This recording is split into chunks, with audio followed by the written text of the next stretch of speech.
Shri major രവിയോട് രണ്ട് കാര്യങ്ങൾ പറയട്ടെ. Yes, tell me, ask me. അദ്ദേഹം ഞാൻ വികാരം കൊണ്ടു എന്ന് ഒരു പരാതിയായിട്ടോ പരിഹാസമായിട്ടോ പറഞ്ഞു. ഞാൻ വികാരം കൊണ്ടു.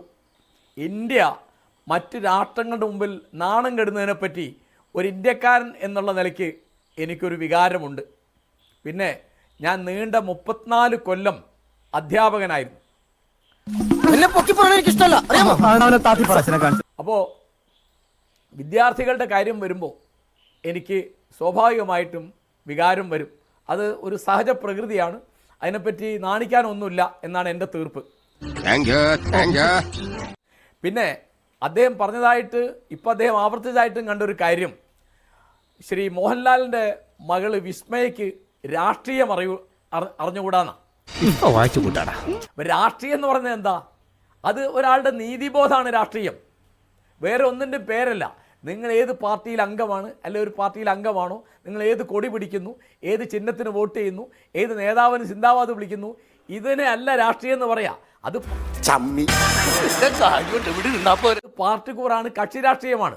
നേരെ മറിച്ച് ഒരു പെൺകുട്ടിക്ക് തല്ലുകൊണ്ടപ്പോൾ അതിനെതിരായിട്ട് വിസ്മയ പ്രക്ഷുബ്ധയായി എന്ന് വന്നാൽ ആ പ്രക്ഷോഭത്തിനെയാണ്, ആ നീതിബോധത്തിനാണ് രാഷ്ട്രീയം എന്ന് പറയാം.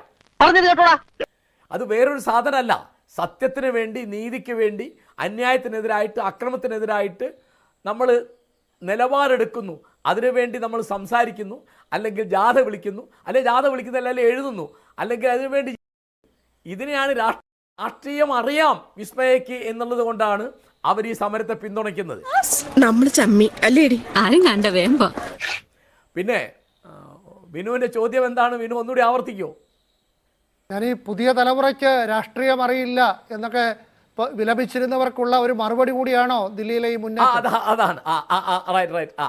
നമ്മൾ അല്ല, അതായത് രാഷ്ട്രീയം എന്ന് പറയുന്നത് ഇപ്പോൾ 2018 കേരളത്തിൽ വലിയ വലിയ വലിയ മഹാപ്രളയം ഉണ്ടായി.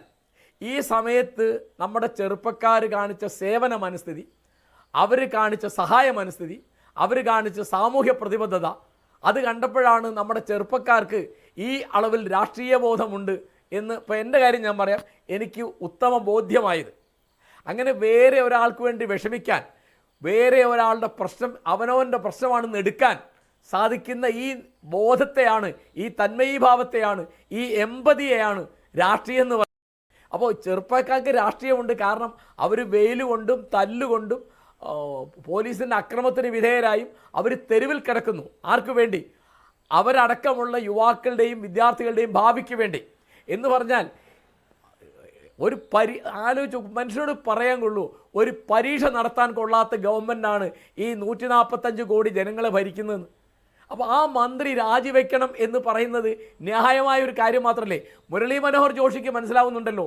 അപ്പോൾ ഈ കുട്ടിക്ക് രാഷ്ട്രീയം അറിയില്ല എന്ന് പറഞ്ഞ മേജർ രവി പറയോ മുരളി മനോഹർ ജോഷിക്ക് രാഷ്ട്രീയം അറിഞ്ഞുകൂടാന്ന്? അദ്ദേഹം ഒരു യൂണിവേഴ്സിറ്റിയിൽ പ്രൊഫസറായിരുന്ന ആളാണ്, അദ്ദേഹം അധ്യാപകനായിരുന്ന ആളാണ്. അപ്പോൾ അനവധി കാല അധ്യാപകനായിരുന്ന ആളാണ് മുരളി മനോഹർ ജോഷി. അപ്പോൾ ഞാൻ പറയുന്നത്, രാഷ്ട്രീയം എന്ന് പറയുന്നത് ഒരു കൊടിയുടെയോ ഒരു ചിഹ്നത്തിൻ്റെയോ ഒരു മുദ്രാവാക്യത്തിൻ്റെയോ ഒരു വികാരത്തിൻ്റെയോ പേരല്ല.